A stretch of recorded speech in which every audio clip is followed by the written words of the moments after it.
How can a country of just 9 million people have such a grip on the world's biggest superpower? Why does the US send $3.8 billion every year to Israel, while Americans struggle with healthcare, housing, and student debt? Why do American presidents, Republican and Democrat alike, all stand in line to promise loyalty to Israel no matter what? And why, even after thousands of dead children in Gaza, does Washington continue to send bombs stamped Made in USA? The answer lies in history, politics, money, religion, and power. Today, we're going to connect the dots. Let's start with the numbers. Since World War II, the United States has given over $260 billion in aid to Israel, more than to any other country in the entire world. But this isn't just foreign aid. It's a pipeline, a guaranteed, unstoppable stream of U.S. taxpayer money that flows straight into Israel's military machine. Every year, the U.S. sends $3.8 billion to Israel. That's about $10 million every single day. And where does it go? To fighter jets, to bombs, to tanks, to missile defense systems like the Iron Dome. All of it funded by American taxpayers. Take 2016, for example. Under President Obama, the U.S. signed the largest military aid deal in American history, a $38 billion package over 10 years. Locked in, guaranteed, no matter who sits in the White House.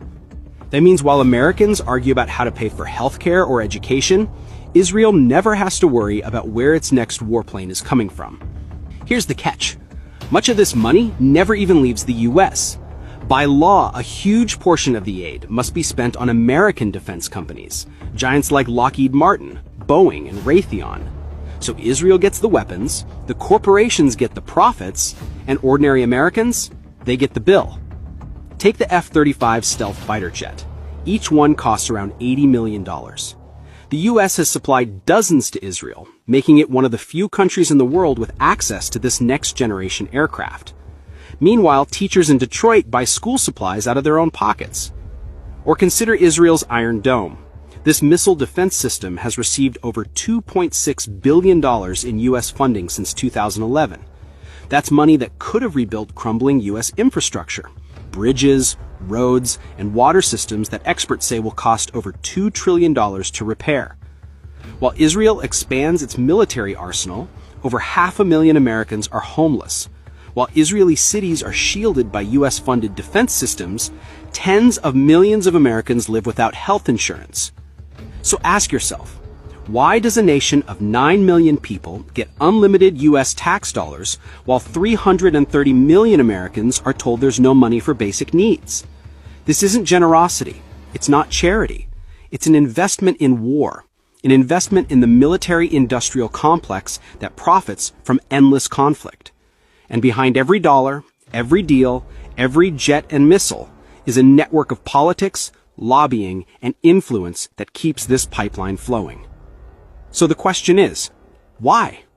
Is this really about strategy? Or is there something far deeper? Money, power, and control driving America's unconditional support for Israel? This is where names matter. One organization stands at the center, AIPAC, the American Israel Public Affairs Committee. For decades, AIPAC has been called the most powerful foreign policy lobby in Washington.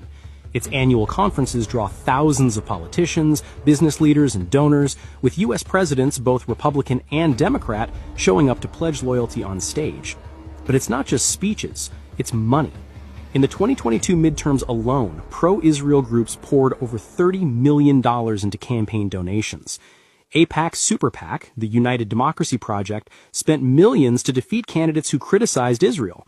Even Democrats like Donna Edwards in Maryland or Andy Levin in Michigan, both targeted and beaten after questioning unconditional U.S. aid to Israel. The message is clear. Step out of line, and you're gone. Former Congressman Paul Findley once said that voting against Israeli interests is political suicide. He knew firsthand. After serving 22 years in Congress, his career ended once he started questioning U.S. policy toward Israel. And AIPAC isn't alone. There's Christians United for Israel, led by televangelist John Hagee, mobilizing millions of Christian Zionists to pressure Congress. There's the Anti-Defamation League, ADL, presenting itself as a civil rights group, but often lobbying to silence critics of Israel. And dozens of PACs, some with vague names like Pro-Israel America PAC, funnel millions into local elections. Together, these groups form what scholars like John Mearsheimer and Stephen Walt have called the Israel Lobby, one of the most powerful forces in Washington, shaping U.S. foreign policy more than any think tank, business lobby, or grassroots movement. And the influence isn't only financial. The lobby has deep reach into the media and academia.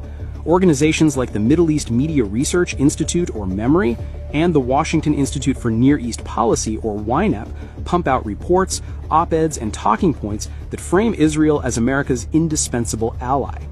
This machine works quietly but effectively. Presidents from Clinton to Bush, Obama to Biden, and now Trump have all maintained the same bottom line: billions for Israel, unquestioned support no matter the human cost. But money and lobbying are only half the picture.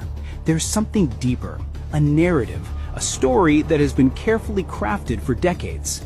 For decades, Israel has been sold to the American public as the only democracy in the Middle East. From Hollywood movies to school textbooks, Israel is painted as a brave little country surrounded by enemies. Meanwhile, Palestinians are often erased or portrayed as aggressors. Look at U.S. presidents. From Reagan to Bush, Clinton to Obama, Biden to Trump, every one of them repeats the same script. America stands with Israel. Why? Because challenging that narrative would be political suicide. But there's another layer that makes this even stronger: religion. Millions of American evangelicals believe that Israel's survival fulfills biblical prophecy. Groups like Christians United for Israel, led by Pastor John Hagee, openly preach that supporting Israel is God's will. That means millions of votes tied to religion, a powerful bloc no president wants to lose. In 2018, when Trump moved the U.S. Embassy to Jerusalem, it wasn't just for Israel, it was also a gift to evangelicals. So we have money, we have lobbying, we have religion, but what about consequences? What happens when U.S. leaders keep supporting Israel no matter the cost? Here's the contradiction. America claims to defend democracy and human rights, yet it bankrolls a system of apartheid, illegal settlements, and endless bombings. Every missile that hits Gaza, paid for with American tax dollars. Every hospital destroyed, linked back to Washington. And this is why so many are asking, who's ruling who? Is America guiding Israel, or is Israel guiding America? Former U.S. officials like General David Petraeus have even admitted blind support for Israel is fueling anti-American sentiment worldwide. In other words, this isn't just about Palestine. It's about America's future. So, is Israel ruling the American government? The evidence is there. The billions in aid, the lobbying machine, the narrative control, the religious influence, and the political cost of saying no. A country of 9 million people dictating policies of a superpower of 330 million. But here's the real question. How long can this last? As more Americans wake up to the truth, as global outrage grows, silence becomes impossible.